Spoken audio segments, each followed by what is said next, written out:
রাতের আকাশটা আজ বড় বেশি ভয়ঙ্কর। পারস্য উপসাগরের শান্ত নীল জলরাশি আজ যেন রক্তের রং ধারণ করেছে। বাতাসের সাথে মিশে আছে পোড়া বারুদ, লোহা আর ধ্বংসস্তূপের উৎকট গন্ধ।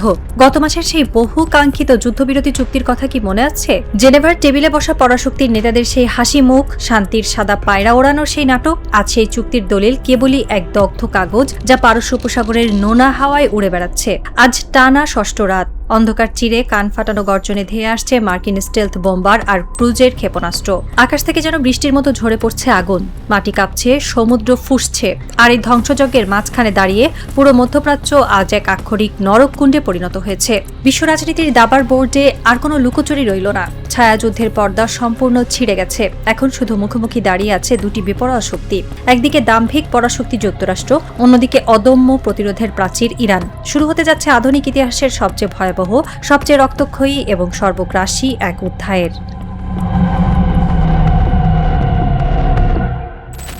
ভয়াবহ এক পরিস্থিতির মধ্য দিয়ে যাচ্ছে গোটা মধ্যপ্রাচ্য। মার্কিন যুক্তরাষ্ট্রের সামরিক আগ্রাসন যেন কোনোভাবেই থামছে না। সর্বশেষ ষষ্ঠ দিনে তারা এমন এক ধ্বংসযজ্ঞ চালিয়েছে যা বিগত কয়েক দশকের ইতিহাসে বিরল। ইরানের বিভিন্ন উপদ্বীপ এবং বেসামরিক নানা স্থাপনায় ব্যাপক ও নারকীয় হামলা চালিয়েছে মার্কিন বাহিনী। এই হামলা ইতিমধ্যে 18 থেকে 20 জন নিরীহ মানুষের প্রাণহানি ঘটেছে বলে খবর পাওয়া গেছে। ঘুমন্ত নারী, শিশু আর সাধারণ মানুষের রক্তে রঞ্জিত হয়েছে পারস্যের মাটি। মার্কিন যুক্তরাষ্ট্রের সেন্ট্রাল কমান্ড বা সেন্টকম এক বিবৃতিতে জানিয়েছে, ইরানের সামরিক সক্ষমতা চিরতরে গুড়িয়ে দিতে মার্কিন বাহিনী দেশটির ওপর নতুন করে এই হামলা চালিয়েছে। এই হামলাগুলোর মূল লক্ষ্যবস্তু ছিল কেশম দ্বীপ এবং বন্দর আব্বাসের কাছাকাছি এলাকা। কেন এই কেশম দ্বীপ? এর উত্তর লুকিয়ে আছে বিশ্ব অর্থনীতির এক গভীর সমীকরণে। বলা হয়, ইরানের 90% তেল রপ্তানিগুলো এই দ্বীপগুলো দিয়ে যায়, যার মধ্যে কেশম দ্বীপ অন্যতম। আমেরিকা খুব সুপরিকল্পিতভাবে ইরানের অর্থনীতির এই মূল ধমনীতে আঘাত হানতে চাইছে। ইরানের বৃহত্তম বন্দর এবং রেভলিউশনারি গার্ডসের গুরুত্বপূর্ণ নৌবাহিনীর স্থাপনায় অবস্থিত অঞ্চলগুলোকে টার্গেট করে এই নারকীয় হামলা চালানো হচ্ছে। সেন্টকম তাদের বিবৃতিতে আরও দাম্ভিকতার সাথে জানিয়েছেন যে ড্রোন এবং যুদ্ধজাহাজ সহ মার্কিন বাহিনী নিখুঁত যুদ্ধাস্ত্র ব্যবহার করে ইরানের উপকূলীয় নজরদারি ব্যবস্থা, বিমান প্রতিরক্ষা ব্যবস্থা, সামরিক লজিস্টিক অবকাঠামো এবং সামুদ্রিক সক্ষমতা সহ ডজন খানেক সামরিক লক্ষ্যবস্তুতে আঘাত এনেছে। আমেরিকা যেন বিশ্বকে বোঝাতে চাইছে তাদের চোখের আড়ালে পারস্যের কোনো কিছুই আর নিরাপদ নয়। কিন্তু পারস্যের মাটি কি এত সহজে হার মানার? আমেরিকা হয়তো ভেবেছিল এই টানা 6 রাতের হামলায় ইরান ভয় পেয়ে নতজানু হবে, কিন্তু তারা বুঝতে পারেনি যে এই জাতির চুক্তির অমর্যাদা আর অস্তিত্বের ওপর হুমকিকে কখনোই বিনা জবাবে ছেড়ে দেয় না। শুরুর ধাক্কা ইরান নীরবে সহ্য করেনি। তারা প্রমাণ করেছে তাদের আঘাত করার ক্ষমতা আমেরিকার চেয়ে কোনো অংশে কম নয়। শুক্রবার পারস্য উপসাগরে অবস্থিত মার্কিন সামরিক স্থাপনাগুলোতে নতুন করে এক প্রলয়ঙ্কারী পাল্টা হামলা চালায় ইরান। অনলাইন পত্রিকা ডনের খবর অনুযায়ী গত মাসে হওয়া যুদ্ধবিরতির চুক্তি পুরোপুরি ভেঙে যাওয়ায় দুই পক্ষের মধ্যে এখন দৈনিক এই হামলা ও পাল্টা হামলার ঘটনা ঘটছে। ইরান তাদের মিসাইল ভান্ডারের মুখ খুলে দিয়েছে। তাদের এই হামলার ব্যাপ্তি আর কেবল পারস্য উপসাগরেই সীমাবদ্ধ থাকেনি। ইরান জর্ডানের একটি বিমান ঘাঁটি সহ প্রতিবেশী দেশগুলোতে অবস্থিত মার্কিন সামরিক ঘাঁটিগুলোতে একযোগে ক্ষেপণাস্ত্র এবং ড্রোন হামলা চালিয়েছে। শুক্রবার ভোরে ইরানের সামরিক বাহিনী ঘোষণা করে যে তারা বাহরাইন এবং কুয়েতে থাকা মার্কিন স্থাপনাগুলোতে ব্যাপকভাবে হামলা চালিয়েছে। মধ্যপ্রাচ্যের বুকে থাকা আমেরিকার অহংকারের প্রতীকগুলো আজ এক এক করে ধ্বংসস্তূপে পরিণত হচ্ছে। কুয়েতের আকাশ প্রতিরক্ষা ব্যবস্থা পাগলের মতো ইন্টারসেপ্টর ছুটতে শুরু করলেও পারস্যের এই ঝাঁকে ঝাঁকে ড্রোন আর মিসাইল আক্রমণের সামনে তারা সম্পূর্ণ অসহায় হয়ে পড়েছে। এমনকি কাতারের রাজধানী দোহাতেও এই যুদ্ধের আঁচ গিয়ে লেগেছে। একজন প্রত্যক্ষদর্শীর বিবরণ অনুযায়ী দোহাতেও বিস্ফোরণের মতো বিকট শব্দ শোনা গেছে। দেশটির স্বরাষ্ট্র মন্ত্রণালয় জানিয়েছে, ক্ষেপণাস্ত্রের স্প্রিন্টারের আঘাতে একজন শিশু আহত হয়েছে। আরব রাজপ্রাসাদগুলোতে এখন রীতিমতো ভূমিকম্প শুরু হয়ে গেছে। তারা এতদিন ভেবেছিল আমেরিকার ঘাঁটিকে আশ্রয় দিয়ে তারা নিরাপদে থাকবে। আজ তারা বুঝতে পারছে পরাশক্তির ছায়া আসলে এক জ্বলন্ত মৃত্যু ফাঁদ।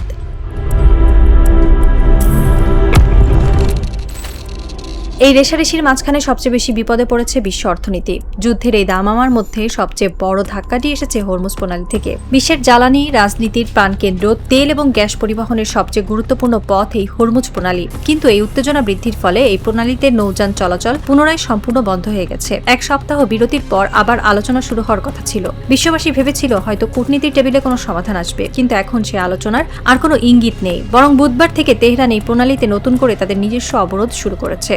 অন্যদিকে ওয়াশিংটনও এর পাল্টা ব্যবস্থা হিসেবে ইরানের বন্দরগুলোতে অবরোধ আরোপ করেছে।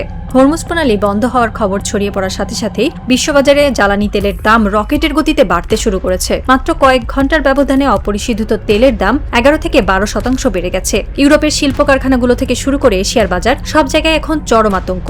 তেলের দাম এভাবে বাড়তে থাকলে খুব শিগগিরই বিশ্ব অর্থনীতি এক ভয়াবহ মন্দার মুখে পড়বে, যা সামাল দেওয়ার ক্ষমতা কারো নেই।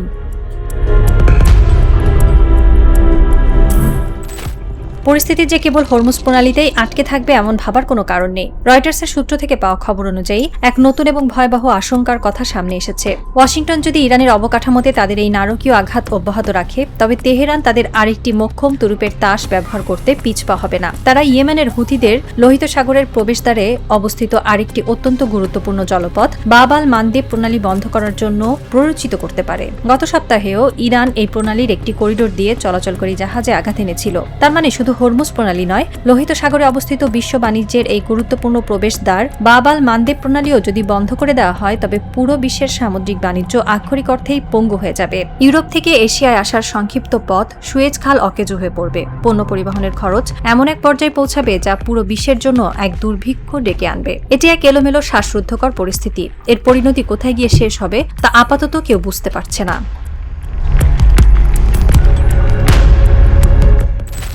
এই চরম বিপর্যয়ের মুহূর্তে হোয়াইট হাউসের ওভাল অফিসে বসে থাকা মার্কিন প্রেসিডেন্ট ডোনাল্ড ট্রাম্প এক অদ্ভুত বিকারগ্রস্ত অবস্থায় পৌঁছেছেন। তিনি এখন মরিয়া। তার সাজানো দাবার ছকগুলো একে একে পারস্যের বুদ্ধিমত্তার কাছে ধরাশায়ী হচ্ছে।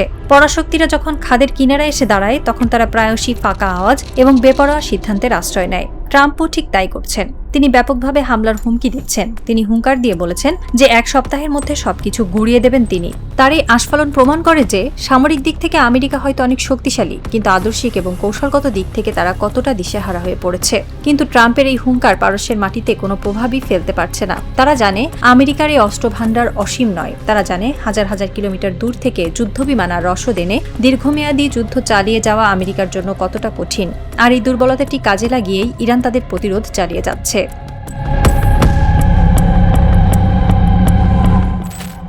রাত গড়িয়ে ভোরের দিকে এগোচ্ছে পারস্য উপসাগরের বুকে, কিন্তু এই ভোর কোনো পাখির ডাকে বা স্নিগ্ধ আলোয় শুরু হচ্ছে না। বাহরাইন, কুয়েত এবং জর্ডানের আকাশে এখনো দাও দাও করে চলছে মার্কিন ঘাঁটিগুলোর ধ্বংসাবশেষ। অ্যাম্বুলেন্স এবং ফায়ার সার্ভিসের সাইরেনে ভারী হয়ে উঠেছে বাতাস। ওয়াশিংটনের পেন্টাগনে আজ এক গোরস্থানের মতো নীরবতা। মার্কিন প্রেসিডেন্ট এবং তার জেনারেলরা বুঝতে পারছেন তারা কি মারাত্মক এক ভূ রাজনৈতিক ভুলে পা দিয়েছেন। অন্যদিকে জাগ্রজ পর্বতমালার সেই অন্ধকার নিশ্চিদ্র বাংকারে বসে থাকা পারস্যের কমান্ডারদের চোখে এখনো ঘুম নেই। তাদের সামনে বিশাল ডিজিটাল পর্দায় হরমুজ এবং বাব আল মানদেব প্রণালীর মানচিত্র ভাসছে। আমাদের সমস্ত মিসাইল লঞ্চিং প্যাড এখনো নিক্ষেপের অপেক্ষায় প্রস্তুত, এক রাডার অপারেটর ফিসফিস করে বললেন। কমান্ডার তার চোখের দৃষ্টি স্থির রাখলেন পর্দার দিকে। তার চোখে কোনো ভয় নেই, কোনো দ্বিধা নেই। অপেক্ষা করো। কমান্ডারের গলাটা স্থির, কিন্তু সেই স্বরে মিশে আছে এক অটল দেশপ্রেমের আবেগ। যদি আমেরিকানদের দিক থেকে আর একটা গুলিও ছোড়া হয়, সবকটি ক্ষেপণাস্ত্র একসাথে ছুড়ে দাও। আমাদের মাটি আর একটি আঘাতও বিনা জবাবে সহ্য করবে না। ওদের আগ্রাসনের শেকড়কে আমরা চিরতরে পুড়িয়ে ছাই করে দেব। বাইরে তখন পূবের আকাশে ভোরের প্রথম আভা দেখা যাচ্ছে, কিন্তু সেই আলো আজ শুধু শান্তি নয়, সে আলো পারস্যের অটল প্রতিরোধের এক অপ্রতিরোধ্য জেগে ওঠার আলো। উপসাগরের কালো জলের উপর দিয়ে বয়ে যাওয়া বাতাসও যেন আজ শ্বাস আটকে আছে পারস্যের এই ঐশী সাহসিকতার সাক্ষী হতে। ছায়াযুদ্ধ শেষ, কূটনীতির সমস্ত মুখোশ ছিঁড়ে গেছে। এখন শুধু মুখোমুখি দাঁড়িয়ে এক দাম্ভিক পরাশক্তি আর এক অটল আত্মমর্যাদায় বলিয়ান প্রতিরোধ। ঘড়ির কাঁটা টিকটিক করে এগোচ্ছে।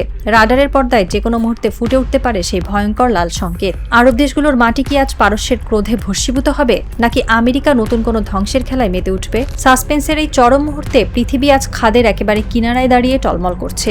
ধ্বংসের এই উল্লাসে চূড়ান্ত মুহূর্ত শুরু হতে আর মাত্র কয়েক পলক বাকি। বিশ্ব কেবল এক রুদ্ধশ্বাস আতঙ্কে প্রহর গুনছে, আর সেই সাথে অবাক বিস্ময়ে তাকিয়ে আছে সেই জাতির দিকে যারা পৃথিবীর সমস্ত পরাশক্তিকে বুড়ো আঙুল দেখিয়ে দিয়ে বলছে, আমাদের মর্যাদা, আমাদের প্রতিরোধ অজেয়। যুদ্ধ তো তোমরা শুরু করেছ, কিন্তু এর শেষটা লিখবে পারস্যের এই পবিত্র জল।